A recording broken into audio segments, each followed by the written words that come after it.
Reflexiones para el que desee escucharlas. Porque no me avergüenzo del Evangelio, porque es poder de Dios para salvación, para todo aquel que cree, el judío primeramente y después el griego. Uno de los versos que más se nos hace comunes a los evangélicos. Lo ponemos en afiches, lo ponemos en polos, en muchos gigantografías. No me avergüenzo del evangelio. Qué bonito es decirlo, ¿no? No me avergüenzo. Y está bien. Y también decimos, ¿no? ¿Por qué salvación? La pregunta que uno y que también quisiera abordar en este tiempo es, ¿salvación de qué? ¿De qué nos salva el Evangelio? Ese es el título de la meditación que estamos compartiendo hoy. ¿De qué me salva el Evangelio?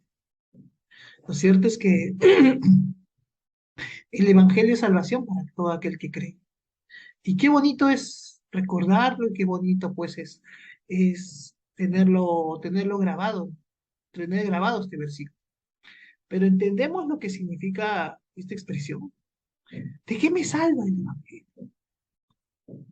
¿Por qué no me debo avergonzar de él? Hermano, pero yo no me avergüenzo porque me pongo mi polo y bueno, está bien, ¿no? Y a los amigos que nos están escuchando, pero ser evangélico, digamos que ha perdido mucho prestigio por muchas de las cosas que han sucedido en las iglesias evangélicas, muchas noticias que suceden. Y realmente ser evangélico, algunos lo miran como pues el ignorante o el que el pastor le va a sacar la plata o aquella persona pues hipócrita o aquel que pues quiere presentarse como mejor que otros, ¿no? Lo cierto es que el evangélico es aquella persona que no se avergüenza del evangelio. Y cuando decimos no se avergüenza del evangelio, es recordarlo. El evangelio es la buena noticia de Dios, manifestada en la cruz de Cristo, el perdón de pecados y la vida eterna. Pero de eso quería hablar justo en esta pequeña meditación. ¿De qué me salva el evangelio? No me avergüenzo del evangelio. Estoy leyendo Romanos capítulo 1, verso 16. No me avergüenzo. La palabra avergonzarse es paishunomai y después un participio, ¿no? No, no siento vergüenza, no me alejo avergonzado, no bajo la cabeza. Uno de los problemas que tienen los evangélicos es que a veces agachamos la cabeza. No, esa persona es científico, me va a ganar la discusión. Esa persona es graduado, oh, esa persona, oiga, usted tiene el deber de comunicarle la buena noticia a todos los que necesitan escucharla. Y eso es, pues, a todo el mundo. Pero es mi tía, pero es mi primo, pero es mi amigo, pero es mi amiga, se va a molestar, se va a alejar de mí, ya no va a querer. Sí, por eso es que es un precio, porque no me avergüenzo del evangelio, significa que no voy a sentirme mal por hacerlo. A pesar que compartir el evangelio me cueste que ya no voy a ser el popular del salón, me cueste que de repente los chicos no me van a mirar con agrado, tal vez me cueste que la familia no me va a recibir con alegría en las reuniones, sí, muchas cosas van a pasar, pero no me avergüenza del evangelio significa que yo no voy a bajar la cabeza, ni voy a decir esta buena nueva de que Jesucristo vino a este mundo y vino por amor, y vino por el hecho de que quiso perdonar nuestros pecados, y Dios cargó en él los pecados de todos nosotros, para que podamos tener perdón y libertad y vida eterna. No vamos a avergonzarnos de dar esa noticia. Eso es algo que a veces es bonito darlo en las iglesias, es bonito darlo cuando pues todos nos dicen amén, pero hay que darlo también cuando la gente no quiere escuchar esta noticia, cuando la gente cuando suena incómoda la noticia también hay que hablar. Así comienza el apóstol, dice la letra, ¿no? Lo que he puesto en la diapositiva. Advirtiendo que no se inquieta por las burlas de los perversos, sino que procura ensalzar la doctrina del Evangelio, para que no parezca menospreciable a los romanos. Los romanos eran los descendientes culturales de los griegos. Y pues a ellos les gustaba la razón, sobre todo pues esta cultura griega pues del ensalzamiento de la razón, del argumento. Muy bien, Argumentemos el Evangelio. ¿Saben por qué muchas veces los creyentes se avergüenzan del Evangelio? No por el Evangelio, sino porque no lo conocen. Y al no conocerlo y no preocuparte por, por aprenderlo a detalle y exponerlo como corresponde, es que te vas a terminar avergonzando. Cristo murió por nuestros pecados y eso le agradó a Dios. Y al tercer día resucitó como prueba de que, de que el sacrificio, de que la sangre derramada fue el precio por nuestros pecados. Él se levantó de entre los muertos y ahora se encuentra en el cielo, a la diestra del Padre. Un día juzgará a vivos y a muertos. Un día todos compareceremos ante él. Para algunos será juez, para otros será su rey al cual tanto han añorado ver. Ciertamente da a entender que por ella es despreciable para el mundo. Sí, ella, la doctrina, el evangelio es despreciable. ¿Por qué? Porque nos gusta ganar la salvación por nuestros medios, por nuestros medios. Nos gusta ganar la salvación levantando una estatua, nos gusta ganar la salvación repartiendo una revista, nos gusta ganar la salvación no comiendo ciertas cosas o guardando un día a la semana.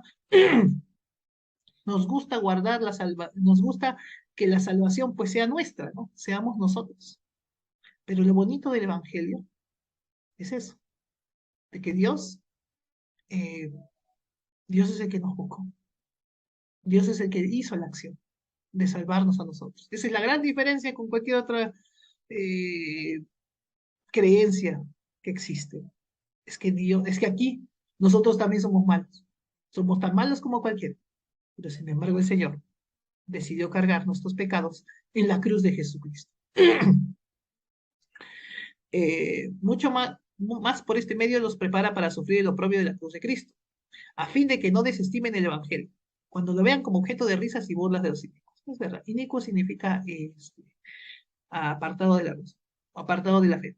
O sea, una persona pues que vive en sus pecados y le gusta pecar. La principal razón del ateísmo es porque es que a la gente le gusta el pecado.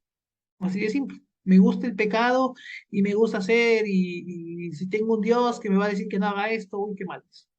Es la verdad del asunto. Eh, es la salvación, el poder de Dios para salvación. No me avergüenzo del Evangelio porque es poder de Dios para salvación. ¿Y cuál es la salvación? Aquí te he enumerado algunas eh, manifestaciones de esa salvación. El cúmulo de todo, sobre todo la última. La última es la más importante de todas las que estoy presentando. Pero igual, cuando nosotros hablamos de la salvación, la buena nueva del Señor tiene muchos alcances. Por ejemplo, primero, es la salvación de la enfermedad física. Mateo 9:21 lo va a decir. Es que es muy importante, queridos amigos, hermanos, entender esto. Jesús iba a sanar, iba a la gente, iba pues a ver al sufriente, al que está padeciendo, al que está en tristeza. En Mateo 9:21 dice, esta mujer dice, no, si tocare, está hablando de la mujer del flujo de sangre, ¿no? Si, si tocare, su manto seré salvo.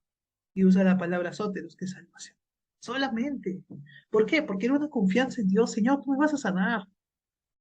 Alguna vez utilizarás medicinas u otras cosas, pero tú me vas a salvar.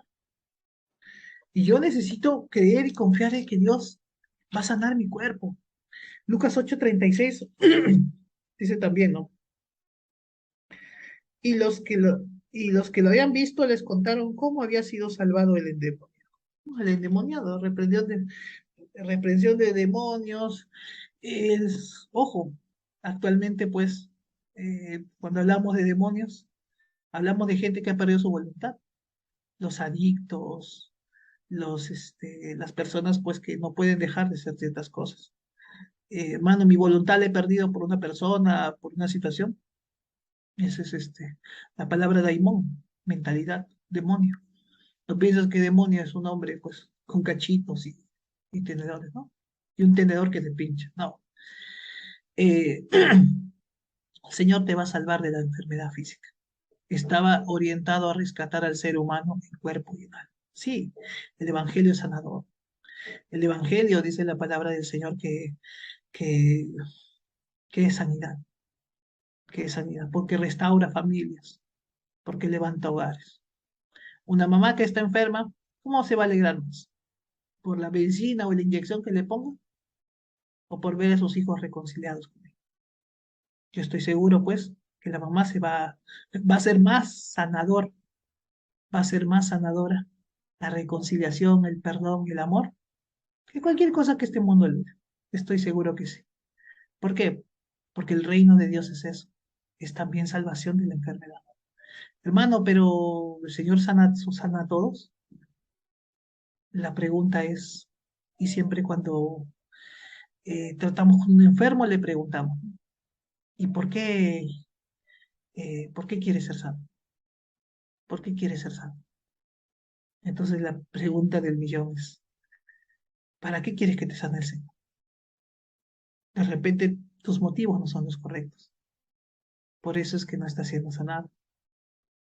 Por eso tal vez, ¿para qué quieres? ¿Para seguir viendo tu novela? ¿Para seguir haciendo, para tu trabajo, para tu familia, para tus hijos? ¿Para eso quieres sanar? ¿Cuál es la diferencia con el mundo? Mejor tómate tu Panadol o tu ibuprofeno o los requisitos médicos, ¿no? Está bien. Pero si tú quieres sanarte, también por fe, tienes que vivir la vida de fe. Y Señor, si quiero una sanidad, es para ti, es para ti, Señor. Y también es para yo hacer las cosas que a ti te agradan. ¿Qué más es salvación? Salvación del peligro. Sí, hay circunstancias que son difíciles y complejas y que como personas vamos a pasar. Señor, tengo miedo, tal persona me quiere hacer daño, Señor, tantas cosas. Entonces, ¿qué es el Señor? Solamente el peligro. Es un peligro, Señor. Mateo 8:25 dice, y vinieron sus discípulos y le despertaron diciendo, Señor, sálvanos, que perecemos, ¿no? Viene el maremoto, ¿no? En este caso el oleaje era tremendo, pues, en el mar de Galilea.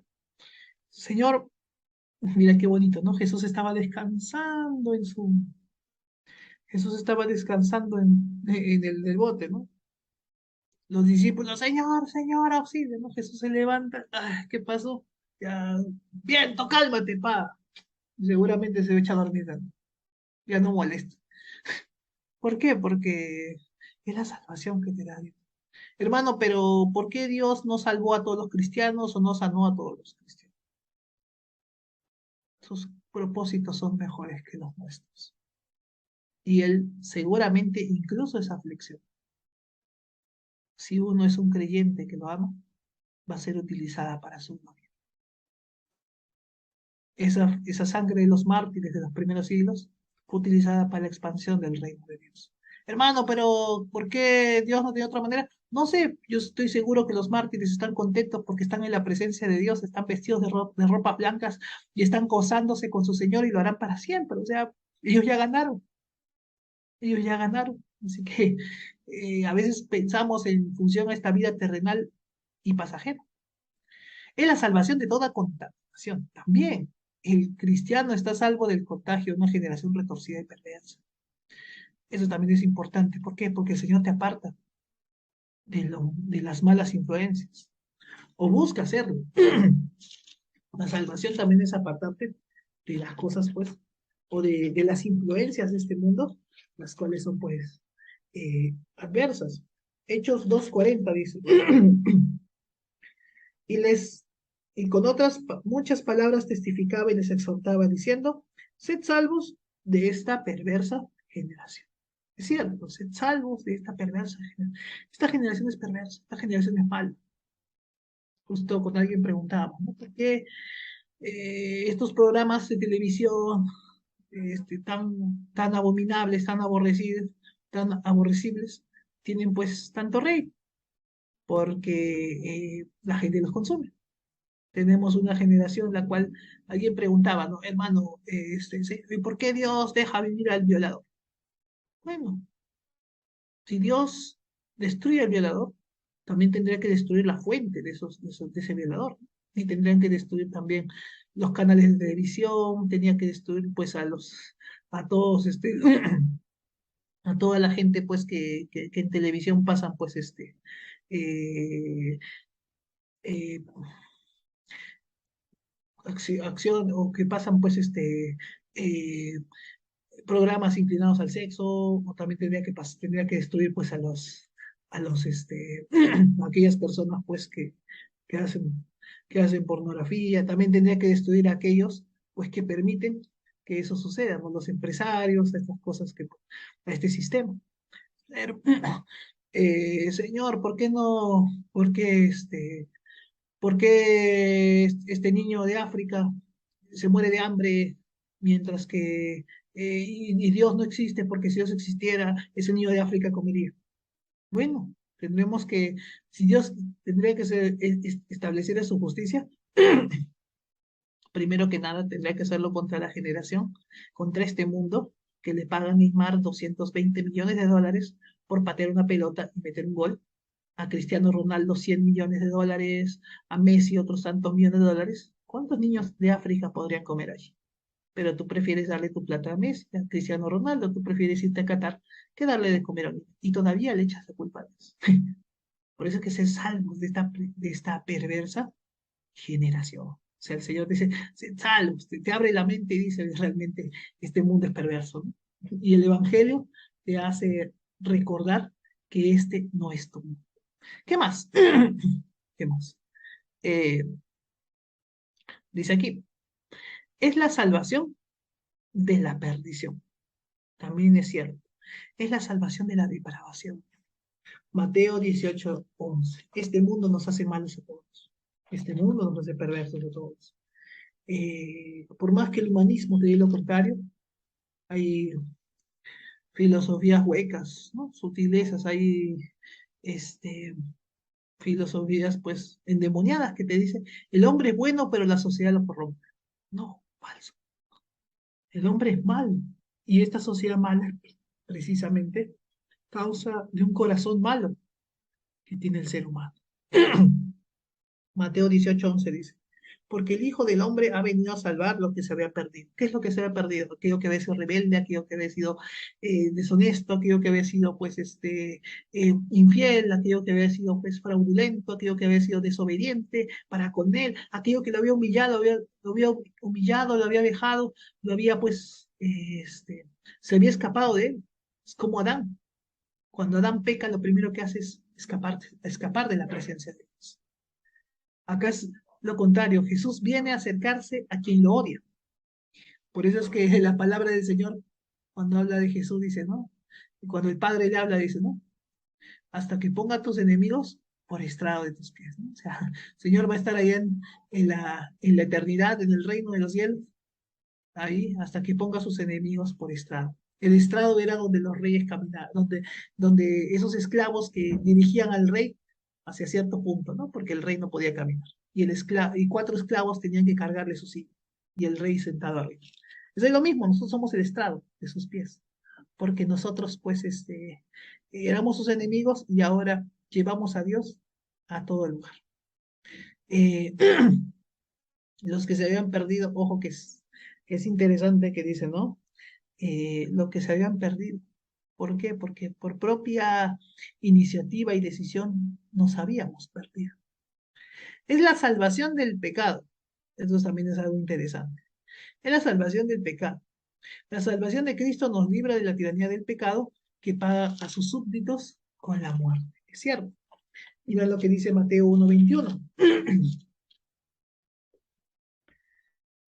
Y dará a luz un hijo y llamará su nombre Jesús, porque él salvará a su pueblo de sus pecados. Es cierto. Y pues a veces el pecador no quiere que lo salven de su pecado.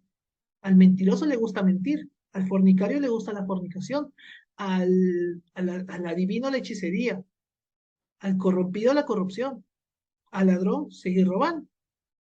Pero una vez y te encuentras con el Evangelio, te das cuenta que quieres salir de esas cosas, porque sabes que tienes un Dios al cual no le agrada y al cual tú sí quieres agradar, al cual tú sí quieres amar. Por eso la salvación de Cristo nos libra de la tiranía del pecado, porque la paga del pecado es muerte, es verdad. Ese pecado te va a llevar a la muerte. Ese pecado te va a llamar, pues, te va a llevar a la destrucción de tu vida. Ese pecado te va a llevar, pues, a la, al infierno, no solamente a la muerte física, que es parte de nuestra naturaleza caída, sino a la muerte espiritual, que será terrible, la segunda muerte que va el Apocalipsis, de la cual ninguno, pues, de la cual ninguno que llega ahí jamás saldrá. No lo digo yo, lo dice la palabra del Señor. Y por eso es que los apóstoles dicen, hoy es el día de salvación, hoy es ese día. Y finalmente, ¿qué más es salvación? Es la salvación de la ira de Dios. Romanos capítulo 5 verso 9. Eso también es el Evangelio. Es la salvación de la ira de Dios. Dice así, pues mucho más, estando ya justificados en su sangre, por él seremos salvos de la ira. Por él seremos salvos de la ira. El pecado tiene como consecuencia la ira de Dios. Dios es un Dios santo y a Dios no le gusta el pecado. Y Dios le dice a quien se acerca a él, santos seréis porque yo soy santo. Nos pone una inestimable ayuda, que es el Espíritu Santo. Y el Espíritu Santo nos insta a apartarnos de todo mal, de todo pecado. Nos redarguye, nos enseña, nos confronta, también nos reprende. Es Dios con nosotros, el Espíritu Santo. Si no fuera por la salvación de Cristo, no tendríamos más que esperar la condenación eterna. Es verdad. La condenación es una realidad en la vida de las personas. La condenación es una realidad. Por eso es que el poder de Dios para salvación es esto. Por eso es que los evangélicos muchas veces no entienden que tienen el mensaje más importante del mundo, tienen el mensaje más importante de la historia, porque el evangelio es poder de Dios para salvación, porque el evangelio es poder de Dios para salvación. Y si eso no está sucediendo en nosotros mismos, no lo creemos, tenemos un gran problema. Y un problema por el cual seremos también confrontados.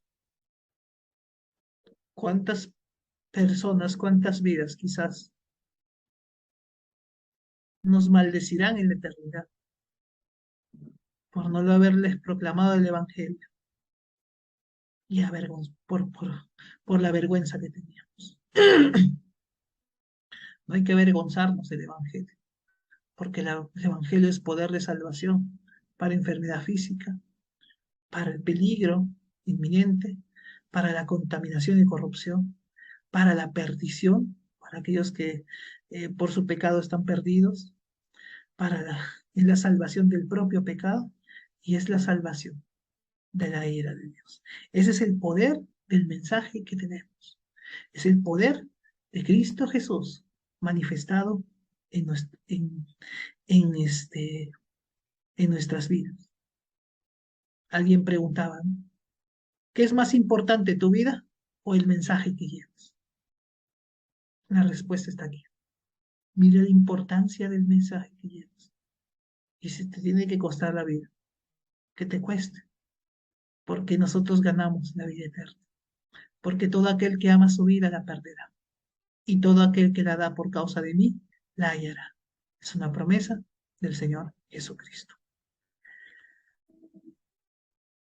Terminaré con una pequeña oración.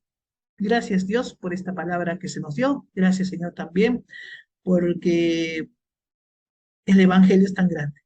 La salvación efectuada por Cristo tiene muchos alcances.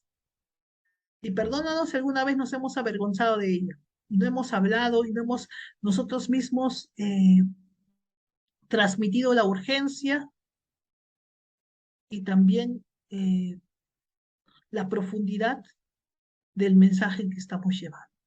Señor, si nos falta más entender esta palabra, ayúdanos a entender más esta buena nueva que tú has dado al mundo. Aquella buena nueva que fue la vida, muerte y resurrección de nuestro Salvador Jesucristo. El hecho, Señor, que un día nos encontraremos con Él en eternidad. Gracias, Señor. Gracias, Padre, por también quienes han escuchado este mensaje. A ti sea la gloria y la honra. En Cristo Jesús, amén y amén. Muchas gracias, queridos hermanos, queridos amigos que tenemos aquí. Que Dios los bendiga y siga obrando en sus vidas. Bendiciones. Reflexiones para el que desee escucharlas.